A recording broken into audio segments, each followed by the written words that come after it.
We will start today's session with Shanti Mantra chanting by Malavika. Over to you, Malavika.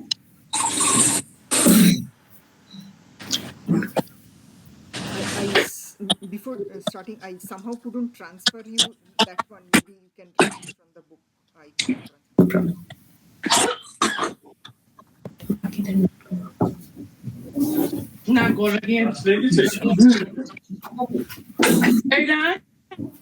Can you please mute yourself if you're not speaking? Thank you. Thank you.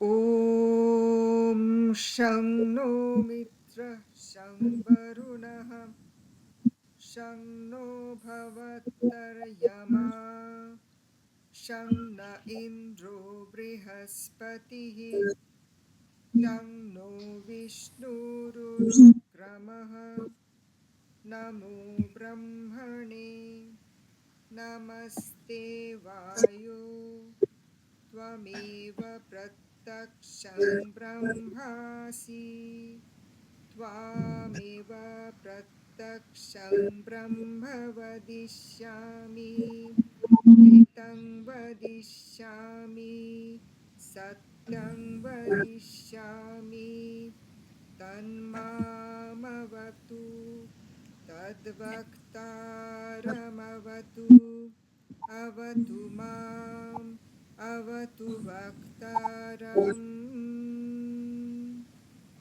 Om Shanti Shanti Shanti Hari Om. Thank you. Maharaj, over to you now. Okay. Thank you. Let us begin as usual with our Guru Pranam. Om Akhanda Mandalakaram Vyaptam Yena Characharam Tat Padam Darshitam Yena Tasmai Sri Gurave Namaha Hari Om. Om Namo Bhagavate Ramakrishnaya. Once again, I am very happy to meet every one of you in this Tat Padam for Seekers of God, 5th class.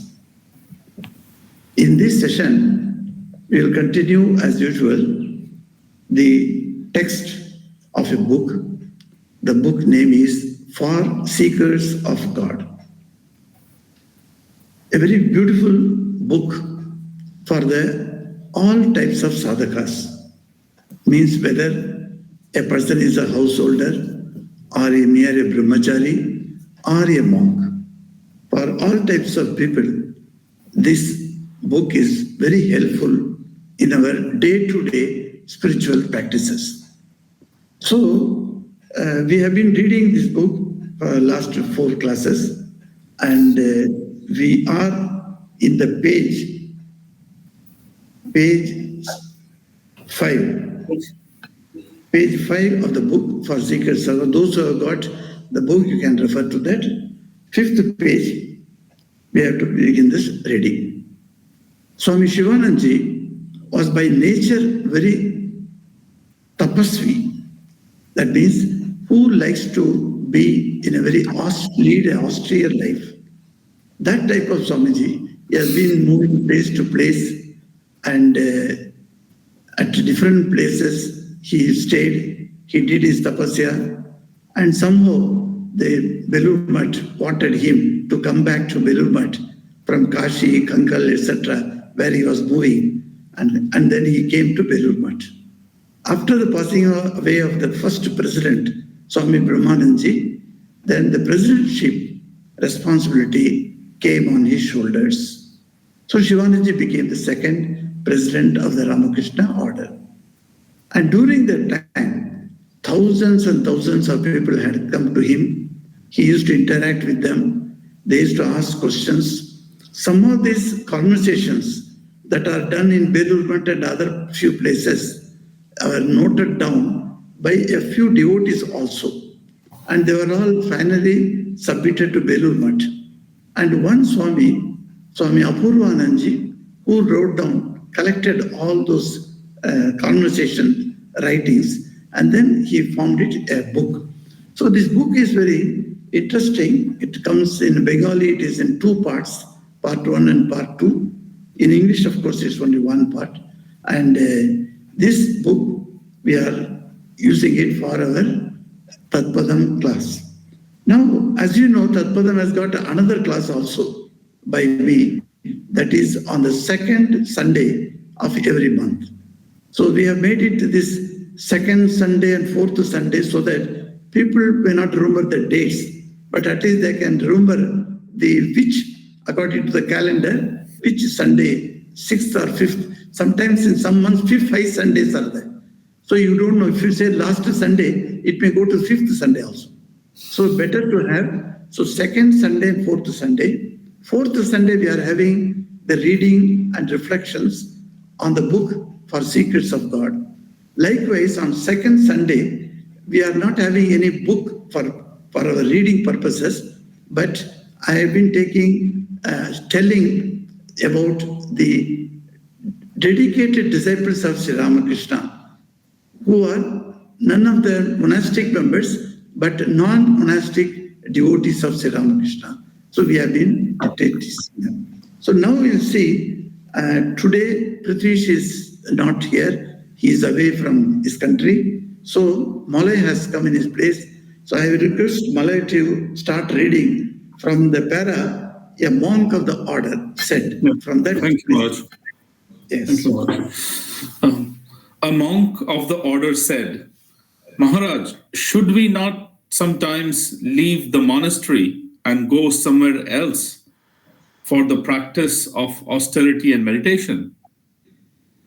Are not visiting holy places and wandering as itinerant monks also favorable to the monastic life?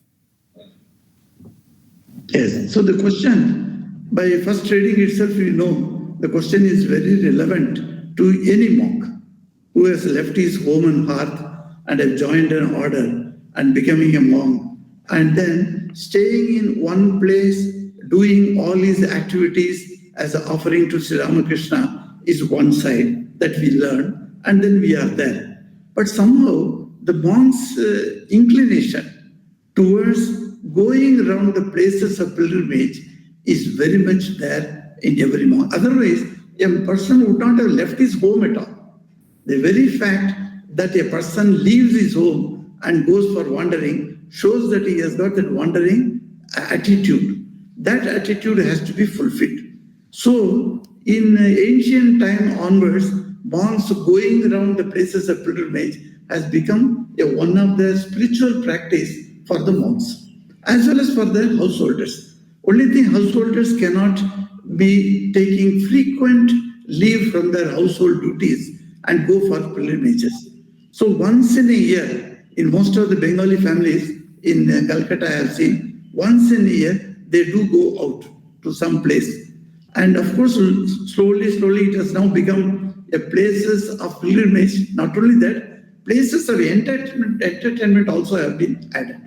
So many people go for entertainment also. But I was really surprised to see an old lady and walking with me in Amarnath.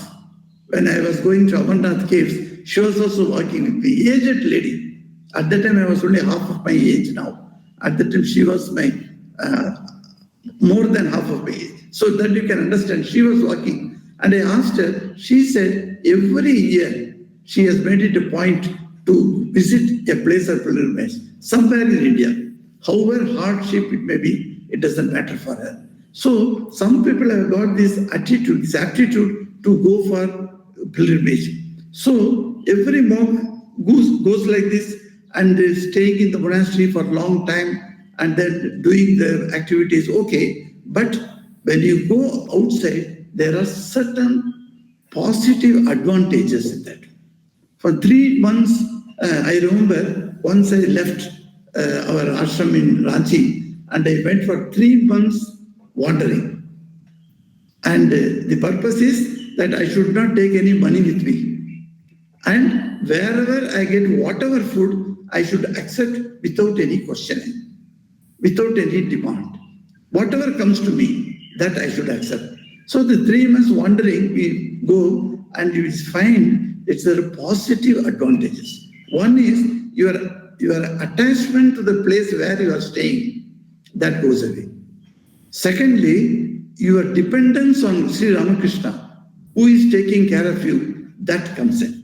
So that everybody is very happy with that. So these advantages are there. But when the Ramakrishna mission was established and certain centers have come up, and brahmacharis and sadhus who are working there, who are serving in that ashram, they are staying there. So an opposite idea has been introduced amongst us. What is that opposite idea? That you don't need to go anywhere. You can do all your seva staying in one place. So these type of ideas, when they are introduced, then what happens? You get confused. So the monk of the order asked one question to Swami Shivananda. What he says, 2 questions he puts it. Should we not sometimes leave the monastery and go somewhere else for the practice of austerity and meditation? What happens if you stay in an established center? Your austerity becomes very, very less. You yourself can see that. Even as a guest, if you go and stay for 1 week in a center, you feel your austerity comes down. Why? Because there is no uncertainty anywhere. At the right time, bell goes, you get your tea. Bell goes, you get your supper. Bell goes, you get your lunch, breakfast. So there is no uncertainty. So without the uncertainty, in the principle of uncertainty, as we see in physics, in modern nuclear physics, they call it principle of uncertainty. So like that, the principle of uncertainty in our life is very much necessary. If that is there, then the dependence on God grows much. So he is asking, for practice of austerity and meditation, should we not go at least sometimes? There are 7 or 8 monks at present, as on today, who are not in any ashram, but they are wandering monks. So we have account how many have gone like that. So some are now doing the pradakshina of Narmada Nadi. That Narmada river is very, very holy, one of the holiest river of the 7 rivers. You know, Gange cha, Yamune chaiva, Godavari, Saraswati, Narmade, Sindhu, Kaveri. So these are the 7 rivers which are very holy. And these holy rivers, to see once, it says is a very great punya. So to have the punya, the meritorious results of our action, so that is called punya, we have to visit these places.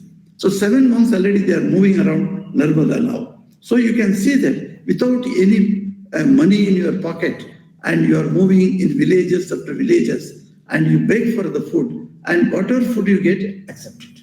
Eat. Otherwise, if you don't get on that food, what you should think, Sriman Narayana has given the rule that today you are fasting. That's all. Take it as a fasting. So that type of austerity is one of the things. So he says, should we not go out? Then he says, as an itinerant monk, itinerant with itinerary, we know that word. When you make a plan for tour, etc., you write that. Swami Gautamanandaji Maharaj itinerary. We say, some people say itinerary, some people say itinerary. Anyway, whatever, however may you pronounce. This itinerary is nothing but movement of person to different places. So this itinerant, that when a monk is moving from place to place, he is called an itinerant monk. Okay. So when he is an itinerant monk, is it not favorable to the monastic life? What does he ask? In that question itself, he has assumed certain things. That is, an itinerant monk has got some favorable things for his monastic life. What could be, as I told you, detachment. Detachment is very important in monastic life. So that has to be developed. And then no question of accumulation of anything that you can have if you are in a settled place. So these 2 things he must be in his mind. So he is asking this question. How does Swami Shivananda treats this monk? And what does he reply? Please continue. Swami, My child, in common parlance, it is said that a rolling stone gathers no moss. Aimless wandering by itself cannot be beneficial in the spiritual realm, nor can it help one towards God realization. But with the aim of getting rid of the ego and fostering a spirit of full reliance on God, one may periodically subsist on food gathered from many places or live a life of total seclusion without any possession, or wander about a little. Undoubtedly, such courses can be helpful, but there is no necessity for pursuing them year after year. A beautiful answer. So I told you the contrary thought against the traditional thought of going on pilgrimage all the time, that has settled in Ramakrishna order. How it is, it came up because Swami Vivekananda himself, about 2 years, he was an itinerant monk and moving from one place to another. From Kashmir to Kanyakumari, he was being wandering. So it's called wandering days. The wandering monk he was. So such being a wandering monk, he has come across with many wandering such monks. And in one place, he writes in one of his letters that look how many monks are wandering from place to place to place. Because there was a rule for Darshanami Sampradaya, the monks who have taken monkhood under the guidance of Adi Shankara. So for us, only 3 days you can stay in a place. Once the 3 nights are over, on the 4th day, you have to leave the place and move to another place, another village. So this is how that you are completely cut off from any type of attachment that is growing in your heart. So this is a very good exercise, very good austerity. But then Swamiji saw that and he laments that if only a few of the wandering monks can be kept together in one place and do some seva to the society, how wonderful our land can be. He says that only a few monks, unselfish, completely unselfish monks, a few can come together and stay together and do some seva to this society. How it will be producing such a beautiful effect on the society. And that is very much seen now. If suppose for instance, we have got 2 monks in Nilagiri, if we 2 are going wandering from place to place, how much will be able to do good to the society? Comparatively, if you stay somewhere, you can do more than what you can do. So there is an advantage in being stationed in one place and doing unselfishly seva to the society. Okay, that's okay. Now he says, my child, he calls that Swami, my child, because young monk. And he says, in common parlance, there is an English proverb is there. Of course, there is a Bengali proverb also is there. He says, a rolling stone gathers no moss. This is an English proverb. What does that meaning? Je pator sarvada gurche tate sheula jomena. That is the meaning in Bengali. So, while there the rolling stone, the stone goes on rolling. If you have gone to, say, for instance, Nepal, in Nepal, Gandaki river side, you find lot of stones. There are only the shalagrams, etc. available. So people go all the way to Nepal to bring shalagram shila. The shilas are very well shaped and very smooth. Unlike the hard stones, they are so smooth and they are stone only, but it doesn't gather any moss over that. So the stones are moving always. No moss can come. So, but a stone which is stationed in one place where the river's water comes and attack it every time, then moss starts growing. So this rolling stone never gathers a moss. This is very fit for itinerant monks. So when monks are moving from place to place, they do not acquire any moss. So that is, yes, it is in common balance, it is true only. Then he says, but is this wandering, does it have any aim or does it have no aim? So he takes up the position where there is no aim, for instance. Without aim, you are moving from place to place. That has got no use. It doesn't help you in God realization. So if a monk wants to have God realization, he must have moving okay, but he must have an aim for that. So if we have a sankalpa, I will move around for 3 months and I will accept whatever comes on my way as my food. Rest, I will go as fasting. If I have that aim for the God realization, then it is good. So with the aim of getting rid of the ego and fostering a spirit of full reliance on God, this is what I said, dependence on God. Full reliance of God. This reliance has to come on God, that God will take care of me. So in many places we have seen the wandering monks have been saved from lots of dangers. They are saved from lots of dangers and they were even taken care of by their village people when they go there. So it is okay. So it is possible that God will take care of you whenever any problem you come across. So that is it. But a life of, and lead a life of a total seclusion without any possession. So wander about a little.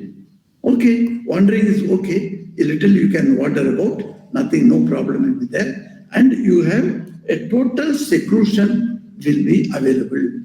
So if you go to a village and find out, when the elderly Swami came once to Kanpur, I have just joined there. About 3 years or 3.5 years I have completed there as a brahmachari. At that time, one Sumedanandji, who was the head of Cherrapunji Center in Meghalaya, he had come to Kanpur at the time.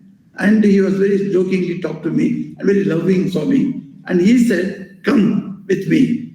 He said, where Maharaj? He said, 3 days I am going for wandering in Kanpur. So can you come with me? Come with me. He said, okay, Maharaj. So he had a small bedding. So I used to carry the bedding and his kamandulu also. And as a brahmachari assistant, I used to go with him. So 3 days he took me, and actually that was a learning experience for me. I have never wandered like that. It was the first time, I think, when I left my home and then came to ashram. At that time, in a wandering way, I came all alone, without anybody's help. Even not knowing Hindi, a single word. I came to Kanpur and did not know how to ask in Hindi, how do I go to Ramakrishna Mission. So that was the place wandering I had. But with this Swami, when I started going with him, I saw how he behaved with the villagers. And in the school building, empty building, he would put up his bed and sleep for the night. And in the pukur, wherever these ponds are available, he would go and take his bath. And early morning getting up and washing the clothes, and the clothes will immediately dry up, within 10-15 minutes, it will dry up. And I was his sevak. So when I went with him, we had a very good experience at that time, and I could see that how Maharaj, that Swami Sumedanandji, was completely dependent on God. And he would tell me, you see, never think tonight where we are going to eat. We do not know. We are just walking. Say 5 kilometers, 6 kilometers, you walk and go to another village and see somebody there. Somebody will come and inquire also. At that time, he will tell that we are wandering monks. And then they will say, come. And in some of the houses in UP, there is a cot. The cot is made only, it has got frame. And it has got no wooden structure on the top. What they do, they bind that 4 frames of the cot with a dodi. Dodi means a rope. There's a rope cot it is got. So the villagers would happily give us the rope cot. Okay, you go and sleep there. So early morning we get up and then again we walk. So like that we found that certain things I learned from him. So wandering is possible. And after that, see in 74 or 73, this happened. And 20 years after, I went on myself alone on wandering for 3 months. So the 3 days I extended to 3 months, and I found great joy in wandering also. Yes, there are difficulties. The comfort zone is broken down, first thing. If you stay in an ashram continuously, there is a zone which we call comfort zone, and that develops. And that has to be broken down somehow. Then only the dependence on God is coming. So this comfort zone is broken down. Those things I saw myself. So it is good. Sometimes, yes, if your aim is to remove your ego, why this removal of ego comes in here? Because all the places you are not going to be welcome, mind you. There are places, there are people who would not welcome you. देव से अरे क्या कर रहे तुम? इतना तुम्हारा बड़ा शरीर है, कोई काम करके तुम कमा नहीं सकता है? अगर तुम भिक्षा मांग रहे हो, like that they will just abuse you. They will say, what is it? You have grown up like this and with a good body, can't you work somewhere and earn money and then eat your food? Why are you coming taking भिक्षा from us? Like this, some people are there. That also I have seen. So there are people. So good and bad are there in the society. Some people will abuse you, will throw you out, etc. happens. So this understanding that whatever happens to me, it is not for me, it is for my learning. So the ego is slowly cut off. But because you are born in a very big family, you are born that identity, Ashtapasha, as Tantra Shastra says, Ashtapasha, every jiva is bound with the Ashtapasha. 8 types of bondages are there. Khandana, Bhava, Bandhana. In one word he put it, Swamiji gave it. Bhava Bandhana, he said. Because these 8 pashas, these 8 ropes, pasha means also rope. So the 8 ropes are there, which is binding the soul. And these 8 ropes, all together, called Bhava Bandhana. So Khandana, this Bhava Bandhana has to be Khandana, to be cut off. This cutting of this Bhava Bandhana is very important. If that is your goal, okay. So you can go. Undoubtedly, he says, there is no doubt about that. Going around wandering, that courses can be helpful. But being the president of the Ramakrishna order, he has got such a wonderful advice. He says, but no necessity to do that year after year. No, you don't need to do it year after year. You can do, say, once in 3 years, once in 5 years, like that you can go over. And that is, if Sadhu wants leave to go out like that, we our Berumat gives leave also, and they encourage for going on tapasya. So that has been allowed. Even now there are monks who take from time to time this type of things, and then they go around and they come back. So that is very good. So let us continue next paragraph. Sorry, Maharaj, I'm choking a little bit. So Raikamal will read it. Please take a little sip of water. Okay, Maharaj.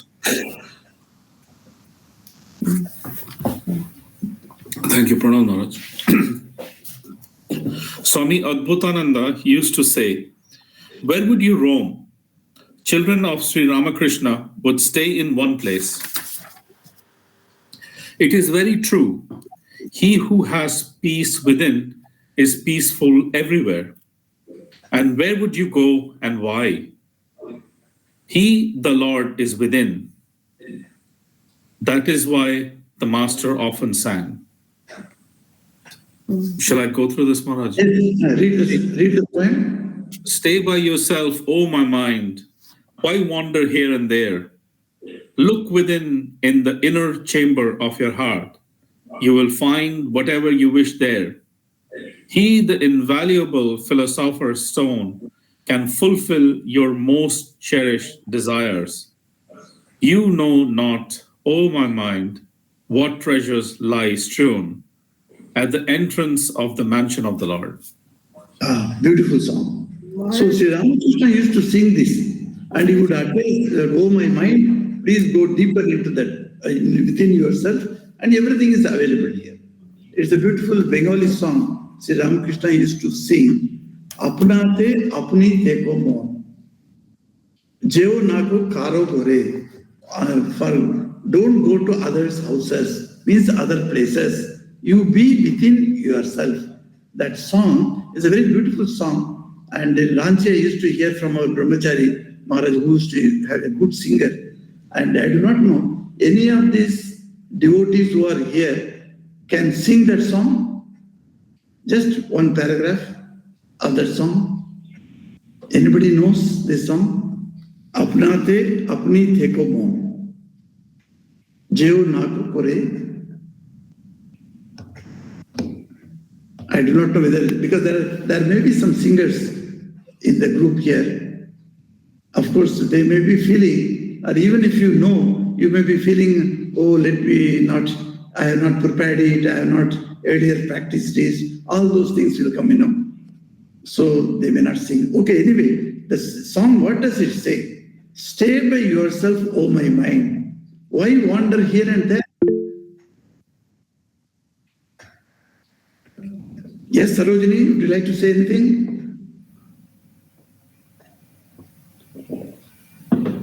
Yes. Sarojini is muted. You are muted. If you want to say something, you raised your hand there. Yes, she has raised her hand. No, by mistake, Maharaj. Okay. Sorry. No problem. Sorry. So now we see this wandering, even from Ramakrishna's time, that idea that wandering versus staying in one place, or we can call it modern language, stay put in a place, and versus wandering. This idea has been given to Swami Shivanandaji Maharaj and others by Ramakrishna himself. Though after the passing away of Sri Ramakrishna, all the disciples, except a few, they went on wandering from place to place. That's how Swamiji also went on wandering. But Shashi Maharaj did not go on wandering. He stayed in one place. So likewise, you find this wandering was there as a monk. Yes, one has to wander for some time. But then stay there. Wherever you go and wander in this whole earth, he says, look within in the inner chamber of your heart. You will find whatever you wish there. So what is to be wished there? That a lot of monies are there. Money, in Bengali it says that Paramadon Shei Parashmani. That Parashmani, the philosopher's stone, as you say, the stone, you touch any iron rod or anything, that cloth becomes immediately gold. So it is Parashmani. But when you have Parashmani in your hand, you don't need to worry anything for gold, etc. Because with that, even if you have an iron cloth, you can just touch it and it becomes gold for you. So that is what Paramadam Shai Parashmani. That is, says that the invaluable philosopher's stone is God. So you want to get him, he can fulfill your most cherished desires. All your desires, whatever you want, he will give. Because in that place, at the entrance of the God's place, at the temple, you will find hundreds and hundreds of beautiful monies. These wonderful treasures are there. So whenever treasures you want, you can just go and pick it up. So why do you want to wander? This song, Swami Shivanandaji, is to sing very beautifully. Please proceed. Just one interruption. Yes, That yes. this call will be finished in 15 minutes. The alert alert just came up. It will be finished in probably while you were talking. It came up 15 minutes. It could be finished in 10 minutes. What should we do? But it has been a paid subscription. I can explain, Ramiji. I can explain. I think because today Moloida has opened it, it might not be coming as that one. So the easiest way is to maybe 10 or 12 minutes to disconnect it, reconnect again. Then we will get and join that again. Yeah. I see. Okay. Oh, the same login details of Prithvish you did not use. Yeah. No. will be- Prithvish transferred to us, but maybe because they have it set up that way and we have only been transferred, it could be that we are only getting the 1 hour. Yeah. We were not aware of it ourselves, Maharaj. We just saw it coming up now. But the same link will hold good. Okay. So we can. Okay, you read that. Let us go see what. Yeah, okay, Maharaj. Yeah. Okay. Swami Shivananda sang the song again and again in his unusually sweet voice. After a brief pause, he said, "The end of this song especially contains profound truth. At his door, everything is available: enjoyment, liberation, and even the knowledge of Brahman. But my child, you have to seek, you'll have to ask longingly. This seeking is what is called spiritual practice. If one sincerely longs for the vision of him, he is sure to bless him. When once out of compassion, he opens the gate and awakens the Kundalini, the latent spiritual power. You realize that everything is within. But nothing can be achieved without awakening of Kundalini through his grace. Yes, so it's a beautiful paragraph. So here he gives us that enjoyment, liberation, and even the knowledge of Brahman can be obtained by seeking at his door. Whose door? At your Ishtadevata's door. Because by seeking, longingly if you ask, you will definitely get. And that is what in Sri Ramakrishna's life we found, that when he became the Pujari of Mother Bhavatarini Kali Devi, he was asking her every day the same question. What was the question he used to ask? In Lila Prasanga, you find the reference. Sardananji writes there, Gadadhar the priest, used to ask Mother Kali. He used to say, "Oh Mother Kali, have you not given darshan to Ram Prasad and others? Why not you give darshan to me? That means you must give darshan to me. That is what seeking. Why don't you give darshan to me also when you have been able to give darshan to Ram Prasad and others? So I am asking you, are you really existing? Or I am doing puja only to this image, this idol made of stone? Are you mere stone or you are something else? If you are something else, why don't you tell me? Why don't you show me yourself?" Like that he used to plead. And Consider late हुआ पसंद आया इसलिए sorry. So I'll pay blouse के साथ. Oh, somebody else, yes. So why don't you show me? This is the question again and again and again Sri Ramakrishna asked. So that seeking itself is a spiritual practice. How wonderful it is. Do we seek Sri Ramakrishna like that? We may ask some of the earthly things, but so many earthly things are needed for our life to continue in this world. So we may be asking that. Okay, it doesn't matter. All those things came. Bhukti Mukti Pradayini. For Bhagavan, this Bhagavati, we say that Bhukti Mukti Pradayini. She gives Bhukti, Bhoga, as well as Mukti, liberation. So enjoyment also he gives, liberation also he gives, and even the knowledge of Brahman, Brahma Jnanam also he gives. But my child, you will have to seek. You have to go on asking him. And out of compassion, it is not because of your sadhana. Here one important point is made clear to us, that because you have told me to do austerities, you have asked me to do the pilgrimage and all the other spiritual practices I am doing again and again and again. Is there any guarantee that I will see him? No. That guarantee nobody can give you. Based on your spiritual practices, if you can say that, Swamiji, I do 10,000 times japa, is there any guarantee? No. But what happens if he, out of his own compassion to you, he says, out of compassion, he opens the gate and awakens the Kundalini, then you realize everything is within. Till that time, nothing is understood by us. Whatever we want, where it is, we do not know. And unknowingly, we are searching for something. When are we going to see everything within us? That's why Swami in Durban, when I was there, Swami Nisrananji, the founder of the Durban ashram, in his room I went one day and we just cleaned the place, and there was a diary on this table. I just opened it. There, 2-3 lines he has written. He says, "Oh God, I searched for you everywhere, but never found you." Well, later, when I searched within myself, I found you everywhere. What a beautiful two sentences you see. So I noted it down as wow, wonderful. So Nishranji has written that. Yes, when you find him within yourself, you see everything, or in him everything outside also. But when you search for him outside, you don't see him inside, because mind is going outside.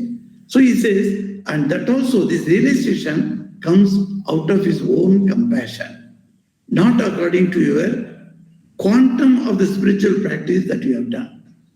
How much your spiritual practice you can do? You do a lot of tapasya? No. You see, in Dhruva's case in Puranas, we read about Bhakta Dhruva. Dhruva went to do tapasya for getting a mundane enjoyment only. He wanted the love and affection of his parents. For that only he went. And that he got it later. But he got the Rajatva also.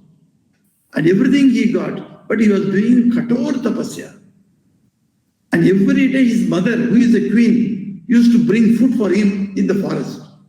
And he used to take the food. Then one day he told his mother, please stop coming.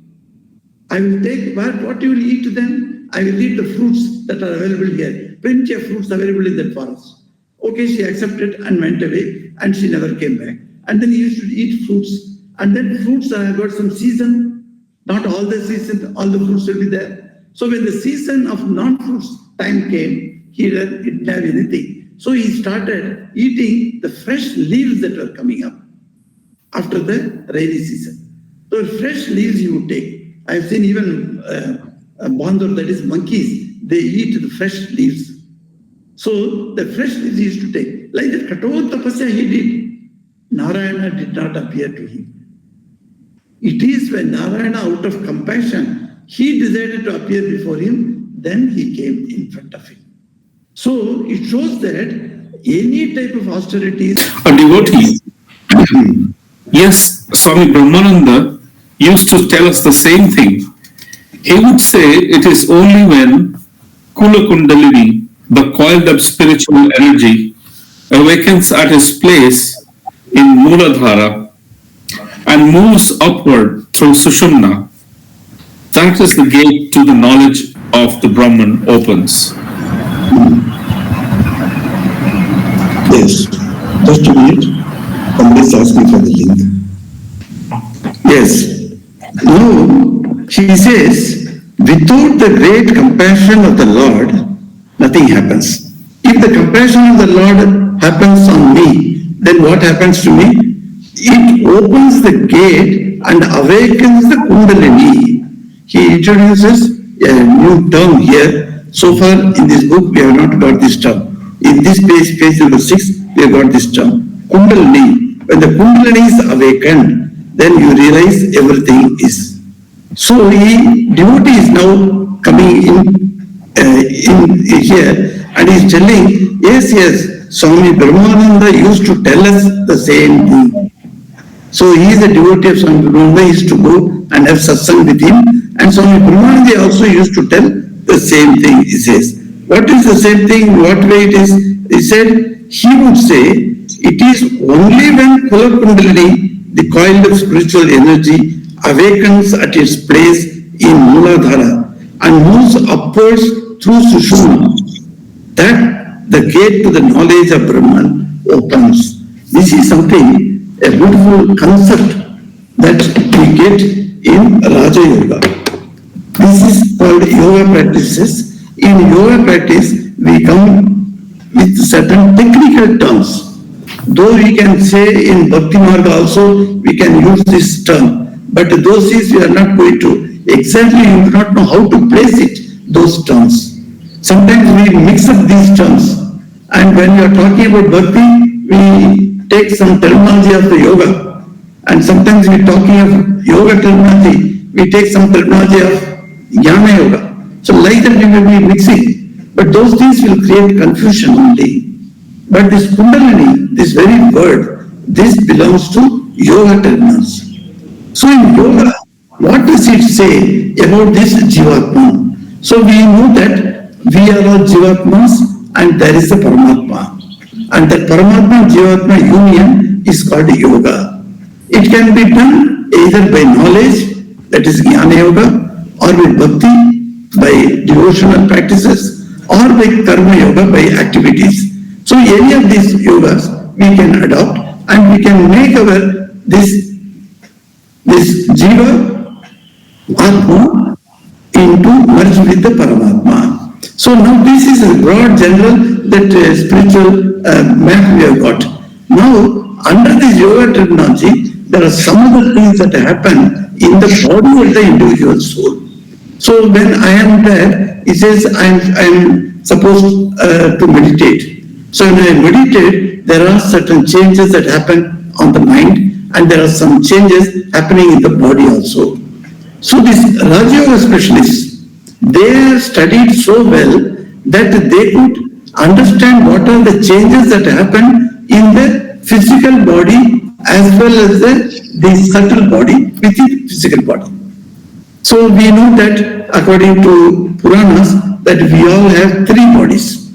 One is physical body, and then subtle body, and then causal body.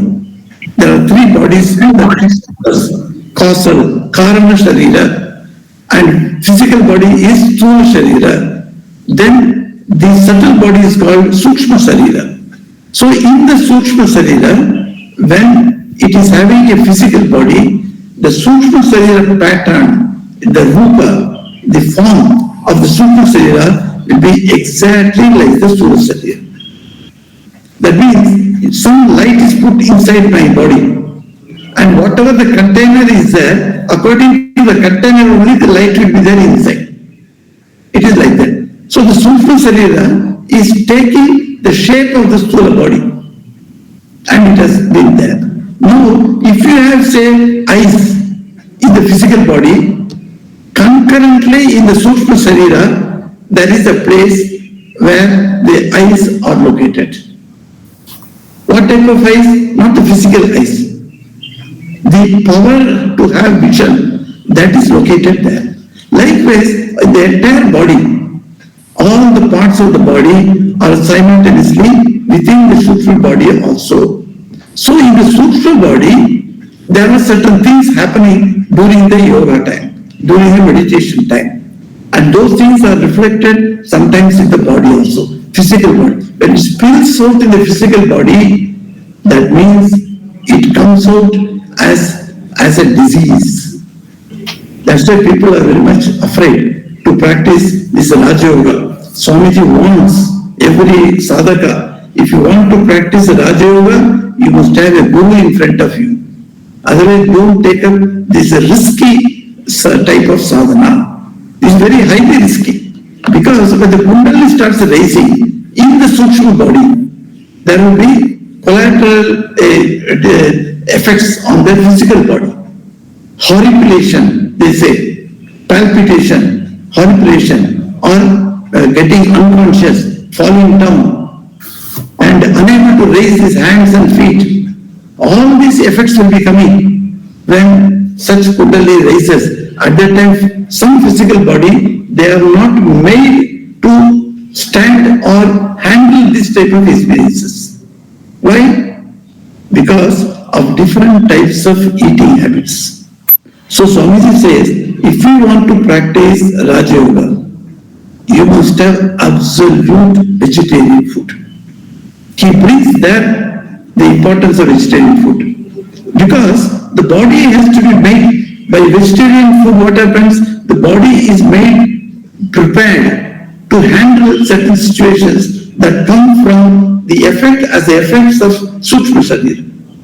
So in Sukshma Sharira, there is a spot called Mooladhara. So in that Mooladhara, there is a potential energy of the whole soul, Jivatma, is sitting there. It is kept there, stored there. How it is stored? So it is like a snake winding itself in a circle and goes into sleep. So the snake face is just in the middle of the circle. And it says, I do not know how many of you did, only yesterday we had a green snake, a big mother snake, such a big cheese, size, and then she made Kundali. It's called Kundali Paka, as we say in Bengali. Kundali means circling round. So round and round it circles and puts his face on the top of the body. Now you see, there is a potent energy is there in us. That energy is circled, coiled serpent. In English we call it coiled serpent. So the coiled serpent energy is there. It is not a snake. Don't confuse the energy with the snake. It is nothing to do with snake. But like snake, as the snake coils its own body, likewise the energy of us, the Jivatma, is circled and it is kept under the Mula Adhara, the root of the basis, Mula Adhara. So Mooladhara is called one chakra. So from there it is there, and it starts raising as the spiritual practices begin. In one of the Kathamrita pages, we find Sri Ramakrishna depicting his experience of Kundalini arousal. He says how the Kundalini rises, and then from one chakra to another chakra, there are 6 chakras are there. So one chakra to another chakra, it goes. It stays there. That power, that Kundalini, that is like just imagine like a snake, and it takes its head and then goes to the first chakra, the second chakra, third chakra, like that it goes. And when it reaches each stage of the chakra, there are different types of reactions in the subtle body, the mind, as well as in the physical body. Some people are unable to take up the effects of that in the physical body, and the body is left. Either it dies immediately or it dies by slowly, it dies because of the diseases that come upon the physical body. So the body has to be absolutely made purified, and then only you can undertake this, particularly this yoga. Nowadays we hear some people talking that there are very easy steps for this Raja Yoga, and you can easily practice. Even if you are married, if you have 8 children, it doesn't matter. You can easily practice. You can have Kundalini awakened, etc., etc. People say, how far they are true, I do not know. I have not tested all those things. But from the scriptural point of view and from the sages' teachings, we understand it is not so easy. But the Kundalini can be roused in different ways also. Not only the process of japa and meditation, but there are other processes by which the Kundalini can be roused. That also Sri Ramakrishna says, mere bhakti is enough for a person's Kundalini to be risen. Though a bhakta may not be aware of the Kundalini arising, these terminologies he may not use. That's all. These terminologies belonging to Raja Yoga practice. If a Bhakti Yoga practice, these practices are not prominent. So he may not use these terminologies. That's all. But the Kundalini will rise whether you do Raja Yoga practice or Bhakti Yoga practice or Jnana Yoga practice. So any of these practices doesn't make any difference in arising the Kundalini. But in all the 4 yogas, even in Karma Yoga, Kundalini arises. We find that story in Mahabharata itself as such an ancient scripture. In Mahabharata itself, the story comes which Swami Vivekananda quotes. How the Kundalini has risen, and because of the rise of the Kundalini, you become all-knowing. So a brahmachari used to make great tapasya under a tree. So once he is by nature very angry boy, the angry man. And then he was doing tapasya. At that time, the excreta of the bird fell on his head, and because it was a mountain head, there was no hair, it was very hot. He got upset. He thought that my meditation is disturbed. So immediately he took water in his hand and threw the water on the bird, telling, "Oh bird, you disturbed my meditation. So get lost by getting burnt to ashes." When he said burnt to ashes, the bird fell down. It got fire and it was burnt. The brahmachari felt, this siddhai, this siddhi power, I thought I never had it. But today I just trust and it became so true. So I am very happy. So he went for Bhiksha as usual to the village. Every day he goes for Bhiksha and asks for food. So some lady would open her house doors and then give him food. So in one house he went there and knocked the door. The door was not getting opened. Generally people would come out immediately, but on that day, the house lady was not opening. So 5 minutes, 10 minutes, 15 minutes, he is losing his patience. He is an angry man by nature, so he got angry. And then he thought, I cursed that bird and the bird got dead. So why not I curse this lady also, who is not opening the door? So he immediately took his water in his hand. At that very moment, he heard a voice from the house, that lady's voice. She said, "Oh Brahmachari, don't think I am the bird on the tree that I will be susceptible to your curse. Don't think so. Don't curse." Like this she said. He was stunned. He never thought a lady sitting in a village and serving her husband perhaps, and this lady, how does she know that today morning what happened to me in the forest? So he thought, let me wait, whatever time it goes, it doesn't matter. Let me meet her and ask her the secret of this. And later when she opened, she received him, washed his feet, made him seated nicely, comfortably, and she said, my husband is here. He can't move his 2 arms and 2 legs. I have to do all seva to him. And I was doing seva, and then he got time. But now I will feed you, don't worry. She said, then he said, Ma, feeding may be there, that doesn't matter. But I want to know, how did you come to know what happened to me in the morning? In the morning in the forest, I crushed a bird and it died. How do you know that I got that power? She says, only by doing seva to my husband, with full heart, I get powers. So Mahabharata says, by karma yoga also, one can get all these siddhis. And by bhakti yoga also you can get these siddhis. But what is the problem here? The terminology is absent. The yoga terminology is absent. So you will not know how it has come. But for all these results that you see in all the 4 yogas, the Kundalini is the basis, according to Raja Yoga, and Kundalini rising is one of the factors for this type of exhibition of this type of powers.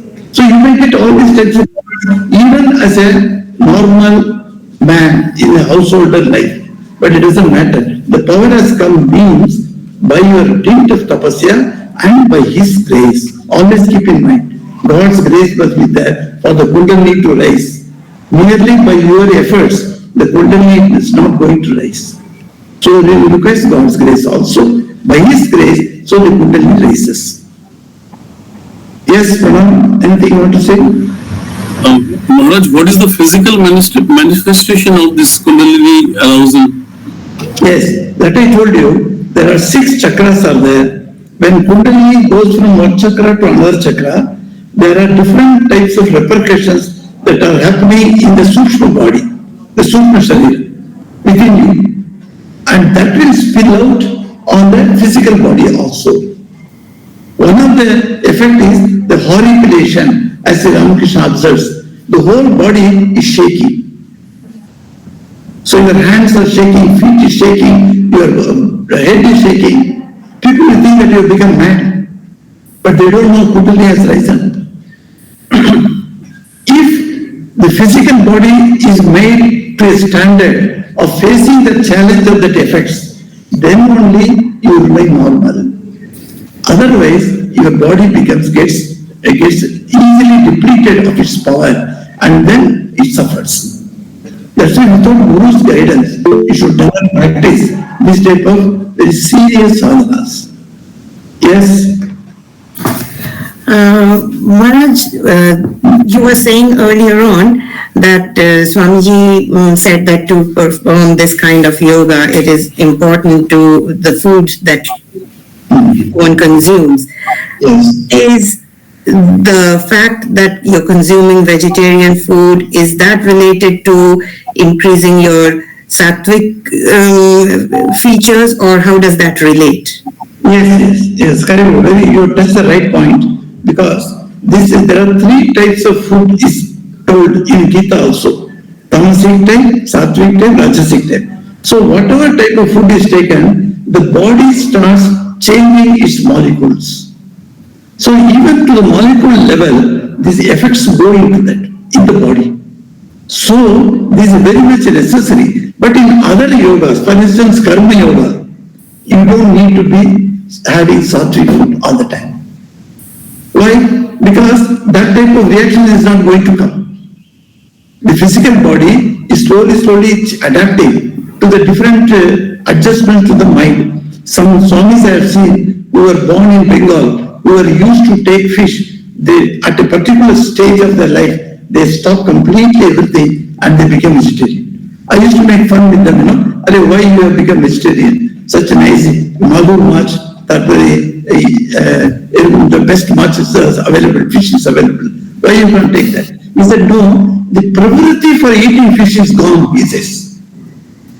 You see, the probability, the desire to have taste. If you bring a halwa, he said, this is Tirunelveli halwa. If you say, that's very tasty. So you take at least one spoon and put in your mouth. The probability, the desire to have that enjoyment by the tongue is lost, is gone. So I'm not taking, that's perfectly okay. So in different yogas, different types of food is also prescribed. But generally, the vegetarian food is supposed to increase the sattva level in your body and mind. Maharaj, if the subtle body has got a definite shape identical to my physical body outside, so if it has got a shape, it can be seen also. How you can see? This is a question. Is that can it be seen? Yes. You see, in modern science, they are using certain words in psychology also. They call it aura. There is an aura around you, they say. That is nothing but the expression of the subtle bodies through the physical body, a light is coming, that they can detect. So when Sri Ramakrishna says, I know your past, present and future, what does it mean? He goes and sees the subtle body and finds out everything about you. Subtle body has got no covering, you see. Without any physical body has got covering. So the five covers are there. After that only the physical body's truth comes. So in subtle body you know everything. The rishis can definitely see, great yogis can see you, through and through, in through, they can see you. So they can see what you are thinking, what you are not thinking. Swami Atmasanji Maharaj, when he heard that I am disciple of Swami Nirvanananji Maharaj, he told me, at that time in Berumat, he said, look, you are so great that great Swami is your Guru. And he was praising my Guru in such terms, he would not even praise his own Guru.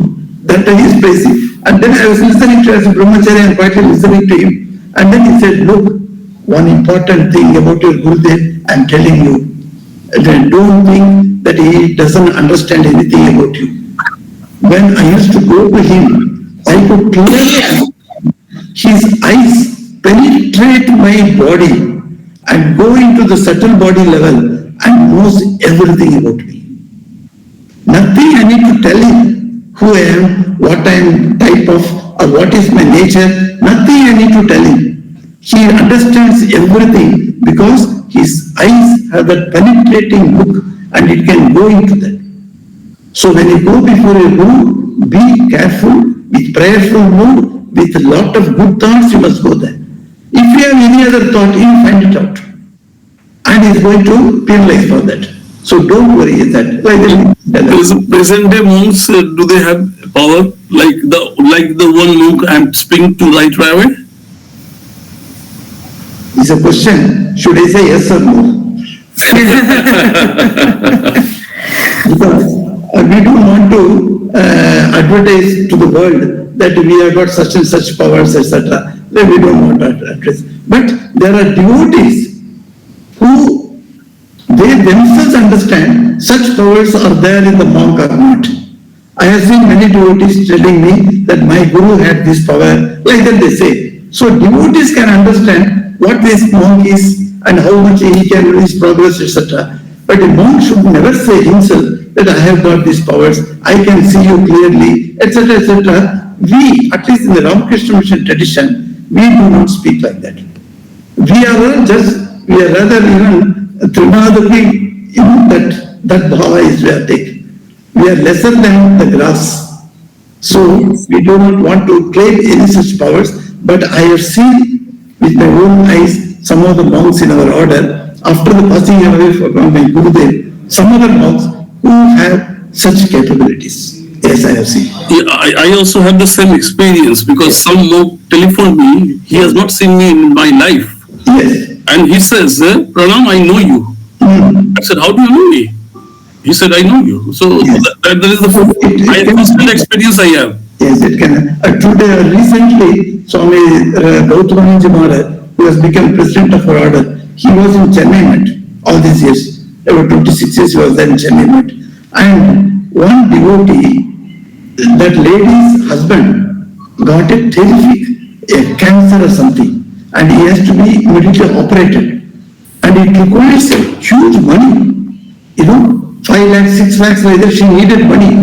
And where she would get money? So she went here and there and asking her own relatives to give money. Like that she was collecting money. In that she completely forgot about the mutt. She never went to mutt. She never complained to her guru that Maharaj, my husband is suffering like this. I want to admit him and I am suffering because want of money. I am going here and there. Nothing she said. Everything over. And he was admitted in the hospital. Next day is the operation. The previous day night, a phone call comes to the hospital. And the phone call says, Swami Gautamanji would like to speak to the patient. In the bed, he is there in the bed. The nurses are waiting ready for tomorrow's operation. And the lady is also with him, with her husband. So Maharaj says, today I was doing my meditation. Suddenly, Thakur appeared and showed me that you are suffering. Tomorrow you are going to have an operation. He doesn't know that. And he told me everything will be well. Tell him, because he is my devotee. And Maharaj by phone he rang up and told him. Now you see, these are all newly things. This happened very recently, a few months back. So you can see such powers do manifest in our gurus. But only thing, we do not make it a big point of advertisement to the world. So those devotees who come closely with the monks, they do understand some of the important features of the monks and let them speak. It doesn't matter for me. Even when we say that to those devotees, please do not speak outside all those things. Keep yourself, your experience with you. Like that we say. So exactly in this open air, the lecture, I cannot tell, yes, we are also having that type of monks. I will say that, yes or no. Thank you, Maharaj. We have Nandini Ravi. You can ask your question. Yes, Nandini. You have to unmute yourself, Nandini. Unmute. Namaste, Maharaj. Kundalini awakening same as God realization, Maharaj, as in Raja Yoga. I mean, or in God, seeing God and Bhakti Yoga, are all these almost similar? And it is always said that the grace of God is required for God realization. So if few people they undergo this Raja Yoga and have this Kundalini awakening, and their thing they get changed, is it also because of God? Why should they have to suffer like that after this improper awakening? Thank you. Yes, very good, thank you. See, you have raised a very important question. See, you want to have a very analytical mind that shows from your questions. You want to see this Raja Yoga step-by-step progress at one side and keep the Bhakti Yoga, Karma Yoga, Jnana Yoga, and it what laterally, if you see the stages, then you want to find out which stage actually matches with which stage. Yes, that type of study is a very good study. Academically, I would say you must take up that job and give me the table form, the result that homework I'm giving you. But in short, I will tell you, Kundalini awakening is the first step in God realization. Now, what is going to realize in Raja Yoga? Raja Yoga is the Jivatma as an individual Atma. It is called Veshti Atma. In the language of the Shastras, it is called Veshti. Veshti means individualistic. It's called Veshti. This Veshti Atma inside me is going to have union with the Paramatma, with the cosmic individuality. What is that cosmic individuality? That is called Samashti Atma. So the Veshti Atma is proceeding in the Kundalini Shakti is proceeding at different points, and finally it comes. This is called Sahasrara, or Bhumi is the Sahasrara under the skull. In that, these are all happening in the Sukshma body, not in the physical body. Don't confuse that. So if you cut the body as a medical line, you can't see any Ida, Pingala, Sushumna, nothing you can see. They're all in the Sukshma body. Now in the Sukshma body, when it goes up and up, when it joins with the Paramatma here, then it is called God realization. So God realization is way far from the rising of the Kundalini and to Mooladhara. Mooladhara is the last base, you know that. So from that 6 steps it has to go up. Now when that Kundalini comes in this chakra, Agya chakra as it is called, then the visions of deities happen, Sri Ramakrishna says. And the Yoga Shastra also says that. So you can have different visions of deities. You may say that Thakur is sitting before you and he is moving his hand. One devotee used to come in Ireland, he used to sit before Sri Ramakrishna and to sit for meditation, half an hour. And he would come out and he would have tea with me. And while having tea at the top in the kitchen, he would say, today I saw Sri Ramakrishna was blinking his eyes. It is only photo. But he says, I saw it, he says. I cannot now dispute that. Because it is his personal experience. So I cannot say that, no, this is wrong, you are telling wrong. I cannot say that. If it is true, I am telling, if it is true, actually, that means the Kundalini has risen. But there is a danger in the uncontrolled physical body's activities. The danger is that rising Kundalini will suddenly go down and fall down to the Mooladhara chakra. Then again you have to make efforts to raise it to a higher level. So in this way, there are great, when Brahmachari comes with a group of devotees in Kashipur, when Sri Ramakrishna was in the bed, and he came out of his room and looked at the boy, and see young Brahmachari, and he was dancing when Haribol, when the song was going on, he was dancing with that, and it was very rigorous dancing. He called the elders of that group and told them, please take care of this boy. His Kundalini has arisen. I can see that, but it will fall down because there is no control. And exactly on that night, he went with the girl. So finished. So you can see the Kundalini power can rise in anybody. But are you having the fitness to retain it? No. We do not have that. So anytime it can rise, okay, now the comparatively the Jnana Yoga and Bhakti Yoga say, in Bhakti Yoga what happens, at one stage you see the vision of God. You can see the vision. You see Krishna standing here, Krishna is there, he is sitting on the tree. Like that you can see the gods and goddesses. You can see them. These are all because the Kundalini has risen to this level, this chakra. Like that we have to come to a conclusion. Because all the yoga, the entire Yoga Shastra is scientifically has been written down for the posterity. We have in the Shastras every step by step. Okay, Shastras are written by somebody, there are books, you reject them. Then what about Sri Ramakrishna's experience? In Gospel, Sri Ramakrishna himself explains at what stage, what happens outside. What type of lotus flowers are there in each chakra? What type of color is associated with each chakra? Of course, I have diagrammatic representation of this from internet. I have collected for my class, for the brahmacharis. I keep them ready. So I have in my computer. So you can see that each color and each petal, number of petals of roses, of letters, everything Sri Ramakrishna explains. And he has noted down. So whatever written in the scriptures are true, that Sri Ramakrishna has certified them once again. Yes. Now your second question, part of that second, the question was that why some people suffer physically. Yes, because the physical body is not yet ready to undertake such type of arduous experiences. Arduous means very hard. Hardships. That experience, your body is not ready. Your mind may be ready. Say, I may love to go in Kanchenjunga mountain, but my body may be weak. I will not be able to do it. So, intentionally, that is in our mind, because of the previous birth sadhanas, his mind must have done to such an extent that he is ready to do by mind, but then physics is not helping him. So that is because of the birth, to what type of parents he was born, are they spiritual or are they very crass, worldly people, and what is the karma that brought him, that type of soul, to such a family. All those things are the very detailed analysis has to be done.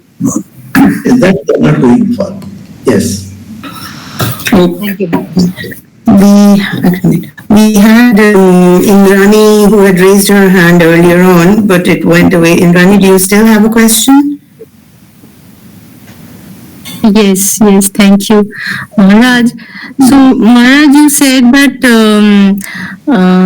so the meditation that we do as part of our spiritual practice, so that would also be considered as part of Raja Yoga. So, in that case, what about the diet? That like will that that is one. Swamiji has given a thumb for all of us, the modern world.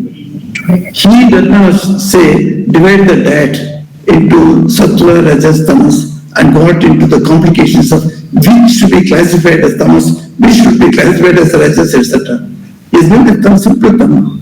The rule is whatever food that you eat, if it suits your constitution, go with it. That's all. So, regarding food, if you ask me, I will give Swamiji this answer only. There is no restrictions I will place before you. Neither I will tell you these are the things that we taken that I would recommend anything to you. Because that may not suit your constitution. It's the same parents, two children are there. Two children will have two types of constitution. Is it not? So we are not worried about what that suits you, what that makes you okay to stay in your life. Then you have it. That's all. Okay. We have next. Sorry, come on, please go to that queue. Yes, there is a Yeah, there's Navini there, Maharaj. Yes. Navini, you may unmute yourself and ask your question. Yes, Navini, welcome from Bangalore. Tell me. Unmute. Pranam Swamiji. Namaste. That two words that you saw in the Durban Ashrama diary, can you please repeat that word, Swamiji? Because I will note down that. Okay, if you play back this video, you will get those points. Yes, Is it? yes, Swamiji. Yes. So let us And also I was eagerly waiting about any incident about my Diksha Guruji Gautmanand Swamiji, and I felt very happy to hear that incident. Thank you. Yes. You see, these are otherwise, because you thought you wanted to hear, it struck my mind also. Because we are not connected mentally, you see. At one wavelength. Thank you. Thank you, Swamiji. Shobha Venkatesh, you have a question? Shobha is from Seattle, USA. Namaste, Swamiji. Yes, namaste, Shobha. Swamiji, we read about monastic people going here and there in pilgrimage and stuff. Here, every week I go to the center, to the Ramakrishna Mat, every week. Every week people can see me. If I don't go even 1 week, I'm not happy. I keep reading, God is everywhere, He's there in your house, in your heart, everything. But somehow my mind now thinks Thakur is at the center. If I go there, I can be in His presence right away. This, I don't have to do anything. But when I'm at home or when I'm in some other place, when I try to think of God, I feel it's a chore to get to that same level of intensity where I can think of Him. So maybe that, because of that. But how do I take Thakur outside the center and then make myself feel, oh, God is everywhere? I always, anytime I think of Thakur in the shrine in the center. I'm not able to think of Sri Ramakrishna outside anywhere. But every time I read this, that you see inside your heart, God is there. People have realized it. So they are saying that. But how do I make it practical? Oh yes, that's a very big question. In the sense, see, there is in US only, in one center, I don't remember which center, I gave a talk how to bring the God outside into inside. Some such the theme was there. So it is true that's why the places of pilgrimage have gained importance in our spiritual life. Why? When you go to Gaya, you must say Sriman Narayana is there in the form of Gadadhar, he is there in the form of. When you go to, say, Kedarnath, you know Lord Shiva is present there. So like that, these impressions have grown in our mind and we are able to connect a particular deity with a particular spot. So when you go to Madurai, immediately your mind will come to Meenakshi. So Meenakshi Devi is present in Madurai. Like that in Kanchipuram, Kamakshi is present. We are another form of Devi. So like that, the mind gets very much accustomed to fix like that. But that is not the rule. That is not the way that the things happen outside world. Outside world has got its own philosophy, its own form of engineering. What is that engineering happens there outside? Outside, God is a point everywhere in the circle. Our Jivatma is a point localized in a particular body and mind. So that point is called Jivatma. But in that circle, which has got no circumference, as Swami Vivekananda defines, what is God? God is a circle without any circumference. Imagine a circle without a circumference. How funny it is. And in that circle, where every point is God's point. And a localized point is the Jiva. So there is a difference between Jivatma and Paramatma, he says. So that idea, how to bring it in your mind, that the same Ramakrishna, if the day you start feeling, say Ramakrishna is in your home, you will stop going to the ashram. The day you start feeling that Ramakrishna is within yourself, you are happy, you will not do any type of puja, even you will take the incense sticks and wave 3 times. That also will stop. So, these are all stages only. If you want to see Sri Ramakrishna in home also, outside also, within you also, then you have to seek him, ask him, pray to him. Hey Ramakrishna, I come to ashram, I see you sitting here, I have no doubt about that. But can you please reveal to me in my home also? Like that, if you pray and pray, he will definitely give you that darshan also. Yes. Thank you very much, Swamiji. Maharaj, hopefully, are you okay to take the last question? Probably it's gone more than an hour, Maharaj. Okay. Is it okay, or we can leave it if you want? Yes, another 5 minutes you can. Okay, Maharaj. Please you can close. Yeah, okay, thank you, Maharaj. This is my last question. So, Maharaj, we talked about, we know that Kundalini is very important. Once it raises into Sushumna, then the God vision comes. So, Maharaj, if we meditate, do Bhakti Yoga, right, you don't have to consciously push the Kundalini Shakti, right? By doing it, it comes all by itself, right? If that happens, Maharaj, how are we supposed to know that it is the right thing, or should we be very afraid of it, or be concerned about it, or stop it? Because at one point you're saying that you have to be very conscious, because it is not easy thing. It can give you other, because of it can give a lot of trouble to your body, because your body may not be suitable to it, right? So how do you, like people like us, say we're doing bhakti, okay, and I'm not even going there, but I'm saying there are two things that comes to my mind. One is driving it, okay, I'm thinking I have a Kundalini, and I'm trying to say, jack it up, okay, do this, so that you feel that Kundalini goes through various things and goes to Shurma. That's one thing. It's not easy. But the other thing is I'm doing bhakti and it suddenly comes. Then how to go about both the things? Like, should I consciously think about Kundalini and then say, okay, it is going to open my mind, or do whatever you do, it will find its own way. But at the same time, be careful. Very good. This is a good question, very practical question, I should say, because in this process of the Bhakti Yoga, my first question or objection to your statement is this, that is it necessary for you to be conscious of the methodology adopted in Raja Yoga? Unless you combine certain portions from there into Bhakti Yoga. If to Bhakti, Bhakto, will not be able to care about this terminology.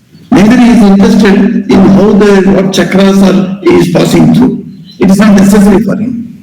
In Bhakti Yoga, his intense desire to the Divine Mother, so in Sri Ramakrishna's case, what happened? He did not practice Raja Yoga when he wanted to see the Divine Mother. After he seeing Divine Mother, had darshan through Bhakti, then only the Vairavi Brahmani comes and teaches him about this yoga, etc. You see, after that he practices again the sadhanas. But first he has already got the darshan. How did he get the darshan? He went to the extent of killing himself by drawing the sword from the wall. At that time, Mother appeared to him. She appeared in a sea of light, as it is explained. He says that I saw a sea of light. The buildings, the doors, the temple, everything vanished. And I could see only the sea of light was there around me. I am made of the sea of light and everything is made of sea of light. He had that vision. After that only he prays, Mother, please, you appear to Ram Prasad in this form. I want to see you in Kali form.